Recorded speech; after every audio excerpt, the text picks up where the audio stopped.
नमस्कार बच्चों। आज हम लोग करेंगे 10वीं कक्षा का कृतिका से पाठ 3 साना साना हथ जोड़ी। इसकी जो लेखिका हैं वो मधु कांकरिया जी हैं, जिन्होंने ये यात्रा वृत्तांत लिखा है सिक्किम के बारे में।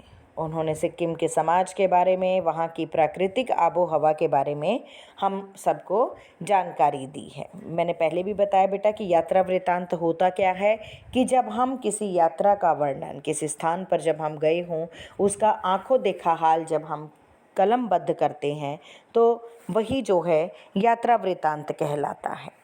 तो चलिए, इससे पहले हमने जो है विस्तार पूर्वक ये पाठ पढ़ा था और आज हम लोग करेंगे इसके प्रश्न उत्तर।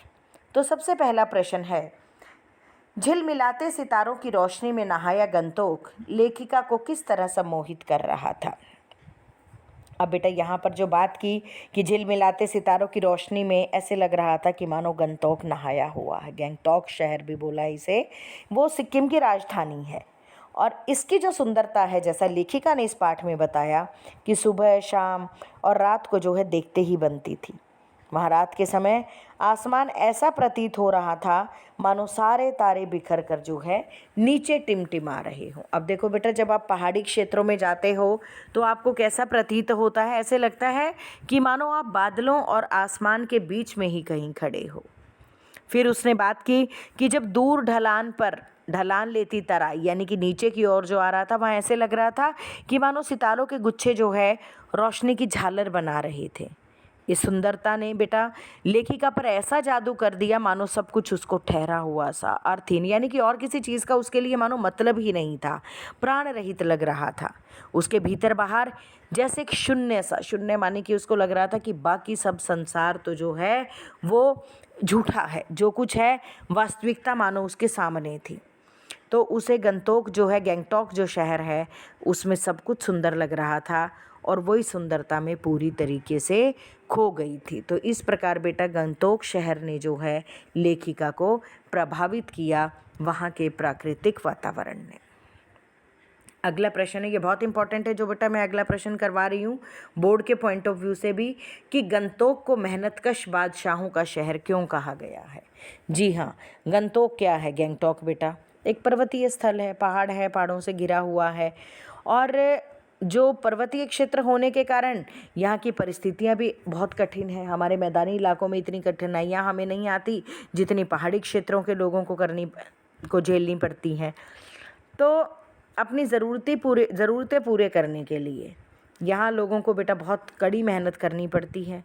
पहाड़ों को काट कर वो रास्ता बनाते हैं, पत्थरों पर बैठकर जो औरतें हैं वो कुदाल और हथौड़े से पत्थर तोड़ती हैं और कुछ औरतों की पीठ पर तो बंधी टोकरी में उनके बच्चे भी साथ ही बंधे होते हैं। उनकी मातृत्व की भावना, यानी कि ममता की भावना कि अपने बच्चों को साथ लिए हुए हैं, और दूसरी ओर श्रम साधना, यानी कि जो उनकी मेहनत की साधना है जो उन्हें करनी पड़ती है, वो दोनों ही साथ साथ देखी जा सकती हैं। फिर बेटा औरतें जो हैं वो रास्ता बनाती हैं, लकड़ियों के भारी भरकम गट्ठर उठाती हैं। हरे भरे बागानों में जो युवतियां हैं वो क्या करती हैं, वो पहने चाय की पत्तियां तोड़ती हैं। मतलब बोकू जो पीछे उनके टोकरी होती है उसे बोकू कहा गया है, उसको पहनकर जो है वो चाय की पत्तियों को तोड़ती हैं। और बच्चे भी जो है अपनी माँ के साथ साथ काम करते हैं। तो लेखिका ने बताया कि यहाँ के लोग जो हैं बहुत ज़्यादा कठिन परिस्थितियों में जीवन जीते हैं, बहुत मेहनत करते हैं और इसीलिए लेखिका ने गंतोक को मेहनतकश बादशाहों का शहर कहा गया है। बेटा गंतोक और गंगटोक एक ही बात है। अगला प्रश्न है, कभी श्वेत तो कभी रंगीन पताकाओं का फहरना किन अलग अलग अवसरों की ओर संकेत करता है। अब बेटा जब लेखिका वहाँ पर गई तो वो देखती हैं कि एक कतार में सफ़ेद रंग की बौद्ध पताकाएं थी जो शांति और अहिंसा का प्रतीक था। उनके साथ जो जितेन नार के गाइड थे उन्होंने बताया था, और उन पर मंत्र भी लिखे होते हैं कि जब कभी भी किसी बुद्धिस्ट की मृत्यु हो जाती है तो उसकी आत्मा की शांति के लिए शहर से दूर जो है किसी पवित्र स्थान पर 108 सफ़ेद पताकाएं फहरा दी जाती हैं। हाँ, इन्हें उतारा नहीं जाता, ये खुद ही नष्ट हो जाती हैं। फिर जो दूसरी थी वो क्या थी, वो रंगीन पताकाएं थी। तो जितेन नार्गे ने बताया था कि इसके अलावा जब कोई भी शुभ काम को शुरू करना होता है तो रंगीन पताकाएं लगाई जाती हैं, और ये काम जो है बौद्ध धर्म को मानने वाले लोग ही करते हैं। तो बेटा जैसे आप लोगों ने 9th क्लास में पाठ पढ़ा था ल्हासा की ओर, वो भी तिब्बत समाज का वर्णन था यहाँ सिक्किम का। तो यहाँ मैं बता दूँ कि यहाँ पर जो बौद्ध धर्म को मानने वाले लोग बहुत अधिक संख्या में हैं। लगभग सभी लोग जो है बौद्ध धर्म को मानने वाले हैं। तो इस प्रकार 2 रंग की पताकाएं, सफ़ेद जब किसी बुद्धिस्ट की मृत्यु हो जाती है उन्हें उतारते नहीं हैं, इन पर मंत्र लिखे होते हैं। और दूसरी रंगीन पताकाएं कि जब भी किसी शुभ कार्य को प्रारंभ किया जाता है तो ये रंगीन पताकाएं वहाँ पर फहरा दी जाती हैं। और मृत्यु पर बेटा वो 108 सफ़ेद पताकाएं फहराई जाती हैं, याद रखना। अगला प्रश्न है, जितेन नार्गे ने लेखिका को सिक्किम की प्रकृति, वहाँ की भौगोलिक स्थिति और जनजीवन के बारे में क्या महत्वपूर्ण जानकारियाँ दी, लिखिए। अब देखिए जो जितेन नार्गे था बेटा वो उस जीप का ड्राइवर था जिसके द्वारा लेखिका जो है सिक्किम की यात्रा कर रही थी, परंतु वो ड्राइवर की अपेक्षा गाइड की भूमिका ज़्यादा निभा रहा था। गाइड क्या होते हैं बेटा, जब कहीं पर भी आप किसी पर्यटक स्थल पर घूमने जाते हैं, पर्यटन स्थल पर, तो आप देखते हैं कि वहाँ आपको ये कहते हैं कि हम दिखा देंगे। इस तरीके से हम भी जब कभी गए हैं तो वो गाइड्स होते हैं जो आपको उस जगह की जानकारी इतनी नहीं होती, जो आपको अच्छी जगह पर लेके जाते हैं और वहाँ के संबंध में भी जानकारी देते हैं। तो वो ज़्यादा निभा रहा। तो जितेन एक समझदार था, मानवीय संवेदनाओं से युक्त व्यक्ति था। तो उसने लेखिका को जो है सिक्किम के प्राकृतिक परिदृश्य दिखाए, भौगोलिक स्थिति दिखाई, लोगों के जनजीवन के बारे में जानकारियाँ दी। अब अगर हम प्राकृतिक परिदृश्य की बात करें तो आप ये चीज़ भी लिख सकते हो इसके अंदर कि जो प्राकृतिक परिदृश्य के तहत उसने बताया कि भी सिक्किम बहुत ही खूबसूरत पहाड़ी इलाका है जहाँ जगह जगह पर धूप के खूबसूरत नुकीले पेड़ थे, रास्ते वीरान, संकरे, जलेबी की तरह घुमावदार हैं, थोड़ी थोड़ी दूरी पर झरने बहते हैं। और भौगोलिक स्थिति कि गैंगटॉक से 149 किलोमीटर की दूरी पर हिमालय की जो गहनतम घाटियाँ, फूलों से लदी वादियाँ युमथांग में देखने को मिलती हैं। और सिक्किम जो है प्रदेश चीन की सीमा से सटा है। पहले तो ये एक स्वतंत्र रजवाड़ा था, लेकिन अब ये जो है भारत का ही एक अंग है। फिर और बेटा दूसरी बात यहाँ पर उसने ये भी बताई थी, जब लेखिका ने पूछा कि जो सिक्किम के लोग हैं वो भारतीय कहलाने में गर्व महसूस करते हैं, वो खुद को सिक्किमी ना बताकर ये कहते हैं कि we are Indian, means they are happy now to be a part of India. फिर बात आती है लोगों के जनजीवन की कि सिक्किम के जो अधिकतर लोग हैं वो बौद्ध धर्म को मानने वाले हैं। यहाँ के लोग बड़े मेहनती हैं और यही कारण है कि गैंगटॉक को मेहनतकश बादशाहों का शहर कहा जाता है। और यहाँ की जो महिलाएं हैं वो भी कठोर परिश्रम करती हैं। ये देखिए सारी स्थितियाँ हम बता रहे हैं, प्राकृतिक भी, भौगोलिक भी और लोगों के जनजीवन की भी। वो स्वेटर बुनती हैं, घर संभालती हैं, खेती करती हैं और पत्थर तोड़ तोड़ कर सड़कें बनाती हैं। वे चाय की पत्तियाँ चुनने बाग में जाती हैं और कई बार बच्चों को पीठ पर बंधे डोकों में अपने साथ रखती हैं। तो यहाँ की जो स्त्रियाँ हैं वो चटक रंग के कपड़े पहनना पसंद करती हैं। और वो जो बताया कि जो परंपरागत परिधान बोकू पहनकर जो है बेटा वो चाय की पत्तियाँ चुनती हैं। बच्चे जो है पढ़ने के लिए 3-4 किलोमीटर पहाड़ी चढ़कर स्कूल जाते हैं। शाम को वे अपनी माँओं के साथ काम करते हैं। तो उनका जो जीवन है वो बहुत ही श्रम साधना करने वाला है, श्रम साध्य जीवन है, मेहनती जीवन है। ठीक है जी। अगला प्रश्न है, लॉन्ग स्टॉक में घूमते हुए चक्र को देखकर लेखिका को पूरे भारत की आत्मा एक सी क्यों दिखाई दी? जी हाँ बेटा, जब लॉन्ग स्टॉक में घूमते हुए एक चक्र के बारे में जितेन ने बताया कि ये जो है एक धर्म चक्र है, इसको घुमाने से सारे पाप धुल जाते हैं। अब लेखिका को लगा कि मैदानी क्षेत्रों में भी ऐसी अनेक मान्यताएं और विश्वास प्रचलित है। जैसे हम क्या कहते हैं कि गंगा नदी में अगर स्नान करोगे तो सारे पाप धुल जाएंगे, मतलब उसको पतित पावनी माना जाता है। ऐसा माना जाता है कि गंगा नदी जो है वो व्यक्ति को पाप मुक्त कर देती है और उसे मोक्ष प्रदान करती है। अथवा कहने का तात्पर्य क्या है कि मैदान हो या पहाड़ हो, आज कितनी ही हमने वैज्ञानिक प्रगतियां कर ली हों, लेकिन उसके बावजूद भी हमारे पूरे देश की आत्मा एक जैसी है। यहाँ के लोगों की आस्थाएं, अंधविश्वास, पाप पुण्य की अवधारणाएं और कल्पनाएं बिल्कुल एक जैसी हैं। अगला प्रश्न है, जितेन नार्गे की गाइड की भूमिका के बारे में विचार करते हुए लिखिए कि एक कुशल गाइड में क्या क्या गुण होते हैं। अब जो जितेन नार्गे था वो एक कुशल गाइड है, वह गाइड कम ड्राइवर है। वैसे तो बेटा पर्यटक वाहनों की अगर हम बात करें तो वहाँ पर ड्राइवर और गाइड जो है वो अलग अलग होते हैं, लेकिन गाइड के जो ड्राइवर होने की आवश्यकता पड़ने पर वो ड्राइवर की भूमिका भी निभा सकता है जो गाइड होता है। तो एक कुशल गाइड को अपने क्षेत्र की प्राकृतिक भौगोलिक स्थिति और विभिन्न स्थानों के जो महत्व की जानकारी, उनसे जो रोचक जानकारियां हैं, उनका ज्ञान होना चाहिए। अब जैसे कि बेटा जितेन ने कवि लॉन्ग स्टॉक में बताया कि भाई यहाँ पर जो है गाइड फिल्म की शूटिंग होने की जानकारी दी कि यहाँ गाइड फिल्म की शूटिंग की गई थी। तो इससे पर्यटकों का मनोरंजन होता है और उनकी उस स्थान के प्रति जो है रुचि भी बढ़ जाती है। अब बेटा जितेन जो था वो नेपाली है, लेकिन उसे सिक्किम के जनजीवन, संस्कृति और धार्मिक मान्यताओं का जो है पूरा ज्ञान है।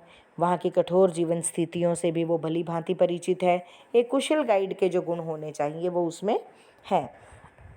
और जितेन का सबसे अच्छा गुण है मानवीय संवेदनाओं की समझ और परिष्कृत उसकी संवाद शैली। वो सिक्किम की सुंदरता का गुणगान ही नहीं करता, बल्कि वहाँ के लोगों के दुख दर्द के बारे में भी लेखिका को बताता है। उसकी भाषा जो है बड़ी परिष्कृत, यानी कि ऐसे लगता है कि उसको सारी चीज़ों की जानकारी, और संवाद का जो ढंग है वो बिल्कुल अपनेपन से भरा हुआ है। तो इस प्रकार एक गाइड में आत्मविश्वास और पर्यटन स्थल का पूर्ण ज्ञान होना बहुत आवश्यक है। साथ ही उसे व्यवहार कुशल, मृदुभाषी और अपनेपन से आकर्षित करने वाला होना चाहिए। अब बेटा यहाँ पर मैं बताऊंगी कि अगर ये प्रश्न पूछ लिया जाता है तो आप लोगों को कृतिका में विशेषकर ध्यान रखना है कि भले ये पूछा जाए कि एक अच्छे गाइड के गुण बताइए, तो उसके साथ साथ आप पाठ के संदर्भ में उसे बताएंगे। अर्थात आप यहाँ पर पाठ के जो अंश हैं जितेन नार्गे गाइड से संबंधित, उनको ज़रूर उजागर करेंगे, उसके भी विशेषताओं को ज़रूर बताएंगे।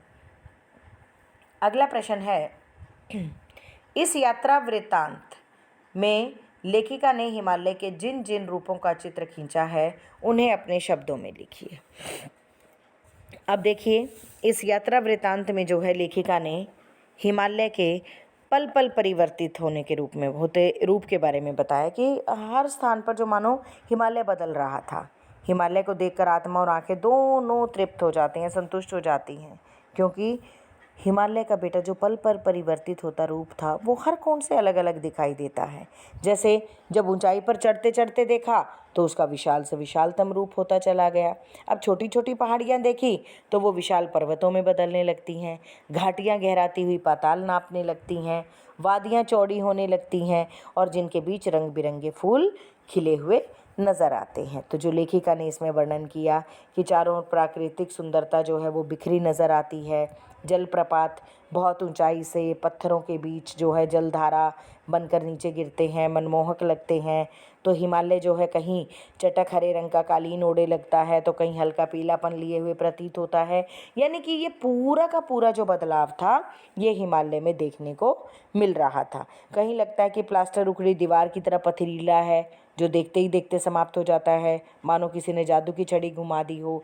कभी बादलों के एक मोटी चादर के रूप में सब कुछ बादल बादल वहाँ पर हो जाता है। तो लेखिका के लिए बेटा हिमालय सौंदर्य की कविता के साथ साथ वो एक मानो दर्शन भी बन गया था, जिसे वो कहती है कि मैं कभी भी नहीं भुला पाऊंगी, ये तो मेरी अंतर आत्मा में बस चुका है। ठीक है जी। अगला प्रश्न है, प्राकृतिक सौंदर्य के अलौकिक आनंद में प्रकृति के उस अनंत और विराट स्वरूप को देखकर लेखिका को कैसी अनुभूति हुई। अब ये बेटा लगभग दोनों ही जो है प्रश्न मिलते जुलते हैं, तो आप सेम उत्तर इनका रहेगा कि भाई उसका बदलता हुआ रूप, कभी जो है मतलब ऐसे लगा कि माया और छाया के खेल को वो देख रही थी, कि प्रकृति उसे अपना परिचय दे रही थी, रहस्यों का उद्घाटन कर रही थी। उसने प्रकृति के अनंत और विराट रूप को देखा। ठीक है जी। वही झरनों का वर्णन करेंगे, फूलों का वर्णन करेंगे, हिमालय के पल पल बदलने वाले स्वरूप का आप इस प्रश्न के उत्तर में वर्णन करेंगे। तो 7वें और 8वें प्रश्न का उत्तर जो है वो बेटा बिल्कुल लगभग एक जैसा रहेगा। अगला है, प्राकृतिक सौंदर्य के अलौकिक आनंद में डूबी लेखिका को कौन कौन से दृश्य झकझोर गए। जी हाँ, उसके अंतर मन को हिला दिया। किसने? कि एक तो जो सड़क बनाने के लिए पत्थर तोड़ती सुंदर युवतियाँ थी, कोमलांगी थी। पहाड़ी औरतों का दृश्य उसे झकझोर गया। उसने देखा कि इस अद्वितीय सौंदर्य से अनजान कि कितनी खूबसूरती है पहाड़ों में। वो पहाड़ी औरतें पत्थर पर बैठी पत्थर तोड़ रही थी। उनके हाथों में कुदाल और हथौड़े थे। कई औरतों की पीठ पर डोको, जो बड़ी सी टोकरी थी, उनके बच्चे बंधे थे।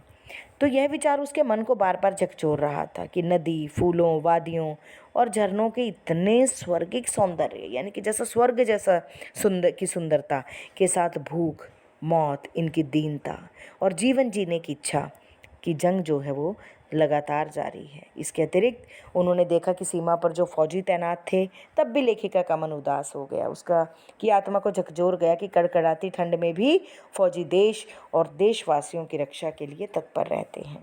तो हमें जो है महानगरों में रहते हुए कभी ये ध्यान ही नहीं आता कि ये जवान हमारे लिए कितना कुछ करते हैं। अगला प्रश्न है, सैलानियों को प्रकृति की अलौकिक छटा का अनुभव करवाने में किन किन लोगों का योगदान होता है, उल्लेख करें। अब बेटा इनका अनुभव कराने में तो देखिए बहुत से लोगों का योगदान होता है। ट्रैवल एजेंसीज़ की भूमिका रहती है। फिर सैलानियों के लिए स्थान के अनुसार वाहन और उनके ठहरने की व्यवस्थाएं करती हैं ये एजेंसीज़। इनके साथ साथ वाहन का चालक, जो ड्राइवर है, उसके परिचालक की महत्वपूर्ण भूमिका निभाते हैं, जो उन्हें उनके गंतव्य स्थान तक पहुंचाते हैं। फिर उनके गाइड, जो मार्गदर्शक होते हैं, उनकी भूमिका शुरू होती है, जो पर्यटन स्थल की जानकारी देता है। पर्वतीय स्थलों पर बेटा कई बार यात्रियों को बस छोड़कर जीप में जाना पड़ता है। तो जो जितेन नार्गे जैसे ड्राइवर कम गाइड के रूप में छोटे वाहन के चालक होते हैं। फिर इसके अलावा ठहरने और खाने पीने की व्यवस्था करने वाले होटल के कर्मचारी, उनके अन्य लोग भी जो है सैलानियों की सहायता करके अपना योगदान देते हैं। तो इस प्रकार पर्यटन स्थल पर छोटी छोटी अन्य सुविधाएं, जैसे बर्फ़ पर चलने के लिए लंबे बूट, अन्य ज़रूरी सामान किराए पर लिए जाते हैं। हस्तशिल्प, जो हाथ से बनी हुई चीज़ें होती हैं, कलाकृतियाँ बेचने वाले फोटोग्राफर आदि की भी भूमिका जो है वो बहुत ही महत्वपूर्ण होती है। ठीक है जी। अगला प्रश्न, और बहुत ही महत्वपूर्ण, कि कितना कम लेकर ये समाज को कितना अधिक वापस लौटा देती हैं। इस कथन के आधार पर स्पष्ट करें कि आम जनता की देश की आर्थिक प्रगति में क्या भूमिका है। अब बेटा इस प्रश्न को दूसरे तरीके से भी पूछा जा सकता है, यही कि कितना कम लेकर ये समाज को कितना अधिक लौटा देते हैं। इस पाठ के कथन में निहित जीवन मूल्यों को स्पष्ट कीजिए, या बताइए कि देश की प्रगति में जो है नागरिक की कितनी भूमिका है। तो लेखिका ने बेटा ये कथन जो है उन पहाड़ी श्रमिक महिलाओं के बारे में कहा है, जो पीठ पर बंधी डोको, वही बड़ी सी टोकरी में अपने बच्चों को संभालते हुए कठिन परिश्रम करती हैं, बहुत मेहनत करती हैं। और ऐसा ही दृश्य जो है वह पलामू और गुमला के जंगलों में देख चुकी थी, जहाँ बच्चे को पीठ पर बांधे पत्तों की तलाश में आदिवासी, तेंदू के पत्ते, आदिवासी औरतें जो हैं वो वन वन डोलती फिरती हैं। उसे लगता है ये सुंदरियाँ जो हैं बेकार सामग्री का सदुपयोग कर कितना कम लेकर समाज को बहुत ज़्यादा लौटा देती हैं। वे घर बार भी संभालती हैं, बच्चों की भी देखभाल करती हैं और मेहनत करके जो है धन को भी का उपार्जन भी करती हैं, धन भी एकत्रित करती हैं। तो ये बात हमारे देश की आम जनता पर भी लागू होती है, जो श्रमिक कठोर परिश्रम करके सड़कों, पुलों, रेलवे लाइनों का निर्माण करते हैं, खेतों में कड़ी मेहनत करके अन्न उपजाते हैं। तो उनके बदले में उन्हें बहुत कम मजदूरी मिलती है, लेकिन उनका श्रम जो है देश की प्रगति में बहुत सहायक होता है। और बेटा वो बहुत ही कम प्रतिदान लेकर, बहुत ही कम जो है मेहनताना लेकर भी देश के विकास में बहुत ज़्यादा योगदान देते हैं। अगला प्रश्न है, प्रदूषण के कारण आज की पीढ़ी द्वारा प्रकृति के साथ किस तरह का खिलवाड़ किया जा रहा है, इसे रोकने में आपकी क्या भूमिका होनी चाहिए। अब देखिए आज की पीढ़ी की हम बात करें तो वो बहुत ही ज़्यादा स्वार्थपरक हो गई है, उसे केवल अपने से मतलब है। प्रकृति के साथ न जाने कितनी प्रकार से वो खिलवाड़ कर रही है। मनुष्य अपने लाभ के लिए वृक्षों की अंधाधुंध कटाई कर रहा है, जिससे वन समाप्त हो रहे हैं। वनों की समाप्ति के कारण जो है जीव जंतु भी समाप्त हो रहे हैं। कुछ पशु पक्षियों की प्रजातियां भी विलुप्त हो चुकी हैं। और मनुष्य द्वारा जो है नदियों के जल को दूषित करने और पानी का गलत प्रयोग करने से कई स्थानों पर जो है पानी की कमी, जल जीवों की संख्या में जो है कमी आती जा रही है। और दिनों दिन बेटा जो पानी की समस्या है वो भी गहराती जा रही है। पेयजल संकट जो है बढ़ता जा रहा है। तो मनुष्य जो है पहाड़ों को पर्यटन स्थल बनाकर वहाँ पर प्रदूषण फैलाता है, और जिससे प्राकृतिक प्रक्रियाएं जो है बर्फ़ का गिरना कम होता जा रहा है। स्थान स्थान पर जो है बेटा झरनों को एकत्रित करके पर्यटन स्थल बना दिए गए हैं। तो इन सभी कारणों से जो है प्रदूषण में वृद्धि हुई है। अगर इसे रोकने के लिए देखिए बहुत गंभीर उपाय करने बहुत ज़रूरी हैं। जैसे प्रत्येक व्यक्ति पेड़ लगाए, बच्चे की तरह उसकी देखभाल करे, और उसकी रक्षा के लिए आवश्यक है कि हम नदियों में कूड़ा करकट ना डालें, अधिक पर्यटक स्थल ना बनाएं, और लगातार विकास की अवधारणा का अनुपालन करते हुए प्राकृतिक संसाधनों का उपयोग तो करें, लेकिन उनका ह्रास ना करें, बेवजह जो है उनके साथ खिलवाड़ ना करें। अगला प्रश्न है, प्रदूषण के कारण स्नोफॉल में कमी का जिक्र किया गया है। प्रदूषण के और कौन कौन से दुष्परिणाम सामने आए हैं, इसके बारे में बताएं। अब बेटा ये पूछा जा सकता है इस प्रकार से भी कि हिमपात में भी हिमपात के बारे में भी चिंता व्यक्त की गई है, तो कौन कौन से दुष्परिणाम सामने आए हैं, इनकी रोकथाम के लिए क्या क्या करना चाहिए, ये सब भी मतलब इस तरीके से भी प्रश्न को तरोड़ मरोड़ कर पूछा जा सकता है। तो यहाँ बताया है कि प्रदूषण के कारण जो है न सिर्फ स्नोफॉल कम हो गया है, बल्कि वातावरण में और भी अनेक प्रतिकूल जो है परिवर्तन आ रहे हैं। इससे क्या हो रहा है, नदियों का जल प्रदूषित हो रहा है, और जल प्रवाह की जो है बेटा मात्रा भी कम हो रही है। भूमिगत जो ज़मीन के नीचे का जल है उसका स्तर भी गिर रहा है, जिसके कारण पीने योग्य जो पानी की कमी हमारे सामने आ रही है। अब प्रदूषण के कारण क्या होता है बेटा, वायु प्रदूषित होती है, जिससे मनुष्य क्या हो रहा है आज के दिन, अस्थमा, कैंसर, ब्लड प्रेशर जिसे रक्तचाप कहते हैं हम, अनेक रोगों से ग्रस्त हो रहा है। और ध्वनि प्रदूषण हो गया, जिससे मनुष्य की शांति भंग हो गई है, उसको बहरापन, अनिद्रा, मानसिक अस्थिरता, न जाने मनुष्य के जीवन में कितनी ही बीमारियां जो है घर करने लगी हैं। उसका जो जीवन है बेटा प्रदूषण के कारण मनुष्य का खुशहाल और निरोगी जीवन से वो दूर हो गया है। अब मनुष्यों के साथ साथ पशु पक्षियों वनस्पतियों को स्वस्थ और जीवित रहने के लिए हमारे पर्यावरण का स्वच्छ रहना बहुत आवश्यक है। वनों की कटाई और नदियों की जो बेटा बेवजह के जो हम पदार्थ बहाते हैं उन्हें बहने से रोककर, कारखानों की चिमनी और वाहनों से निकलने वाले धुएं का शोधन, उसकी मात्रा को कम करके और अधिक से अधिक वृक्षों को बढ़ावा देकर जो है प्रदूषण की रोकथाम की जा सकती है। वृक्षारोपण, वृक्ष लगाकर प्रदूषण को रोका जा सकता है। अगला प्रश्न है, कटाव पर किसी भी दुकान का ना होना उसके लिए वरदान है। इस कथन के पक्ष में अपनी राय व्यक्त कीजिए। अब देखिए जो कटाव है बेटा वो सिक्किम की एक बहुत ही खूबसूरत किंतु अनजान सी जगह है। क्या दिखाया, अब क्या बताया लेखिका ने अपने यात्रा वृत्तांत में कि वहाँ प्रकृति अपने पूर्ण वैभव के साथ दिखाई देती है। लेखिका को जो है बर्फ़ का आनंद लेने के लिए घुटनों तक के लंबे बूटों की आवश्यकता हुई, लेकिन उसने देखा कि वहाँ पर तो ये चीज़ें मिलने की एक भी दुकान नहीं थी। तो तब लेखिका ने सोचा कि कटाव में किसी भी दुकान का ना होना ना यहाँ के लिए वरदान है। कारण बेटा क्योंकि अभी तक ये पर्यटन स्थल नहीं बना है। यदि दुकानों की कतार लग गई तो कटाव का जो नैसर्गिक सौंदर्य है वो खत्म हो जाएगा, आबादी बढ़ जाएगी, पर्यटकों की भीड़ जमा हो जाएगी, गंदगी और प्रदूषण फैलाएगी।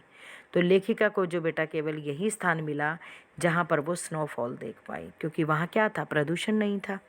तो आजकल के जो नवयुवक हैं वो विशेष अभियान चलाकर जो है बेटा प्राकृतिक संस्थानों को गंदगी मुक्त करके अपना योगदान दे सकते हैं, और वे दूसरों को जागरूक करने में भी महत्वपूर्ण भूमिका निभा सकते हैं। वैसे तो ये सभी प्रश्न इम्पॉर्टेंट हैं बोर्ड के पॉइंट ऑफ व्यू से। अब अगला प्रश्न कि प्रकृति ने जल संचय की व्यवस्था किस प्रकार की है। अब देखिए प्रकृति ने जो है जल संचय की बड़ी अद्भुत व्यवस्था की है। वो सर्दियों में पर्वत शिखरों पर बर्फ़ के रूप में जल को एकत्रित करता है। फिर पर्वत शिखर जो है जल स्तंभ के समान है, जो गर्मियों में जलधारा प्रवाहित करके करोड़ों लोगों की प्यास बुझाते हैं। वो पिघल जाता है ना पानी गर्मी आने पर। अब बेटा जो नदियों के रूप में बहती है जलधारा है, अपने किनारे बसे नगर गांव में जल संसाधन के रूप में नहरों के द्वारा एक विस्तृत क्षेत्र में सिंचाई करती है, और लास्ट में जाकर अंततः जाकर सागर में मिल जाती है। अब फिर क्या होता है, सागर से जो है वो जलवाष्प भाप बनकर जो है बादल के रूप में उड़ते हैं, जो मैदानी क्षेत्रों में वर्षा और पहाड़ी क्षेत्रों में बर्फ़ के रूप में बरसते हैं। तो इस प्रकार बेटा हमें प्रकृति का शुक्रगुजार होना चाहिए कि उसने कितने अद्भुत तरीके से, कितने बढ़िया तरीके से जो है जल चक्र के द्वारा प्रकृति के जल संचयन और वितरण की व्यवस्था की हुई है। अगला प्रश्न है, देश की सीमा पर बैठे फौजी किस तरह की कठिनाइयों से जूझते हैं, उनके प्रति हमारा क्या उत्तरदायित्व होना चाहिए। ये भी बहुत ही महत्वपूर्ण प्रश्न है। वैसे तो बेटा पूरा पाठ ही महत्वपूर्ण है।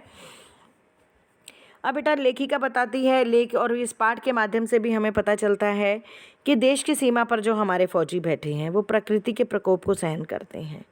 तो जहाँ पर तापमान जो है 0 से 0 से भी जो 15 से 20 डिग्री सेल्सियस नीचे होता है, वहाँ कड़कड़ाती ठंड में भी वो पहरा देते हैं, जबकि हम वहाँ 5 मिनट भी नहीं रुक सकते।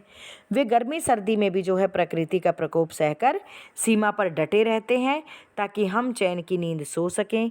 और ये जवान हर समय अपनी जान हथेली पर रखकर तूफानों के बीच भूखे प्यासे रहकर अपना कर्तव्य निभाते हैं। और देश के रक्षक जो है बेटा, इन फौजियों के प्रति हमारा क्या उत्तरदायित्व है? हमारा दायित्व है कि हम उनके प्रति स्नेह सम्मान का भाव रखते हुए उन्हें हर प्रकार की जो है सहायता दें। उनके परिवारों को किसी प्रकार का कष्ट या अभाव ना हो। उनके बच्चों की जो शिक्षा है वो ठीक प्रकार से हो। और हमें इस बात का भी ध्यान रखना होगा, ये भी हमारा उत्तरदायित्व बनता है कि हमें हमेशा उनकी सलामती की दुआ करनी चाहिए। धन्यवाद।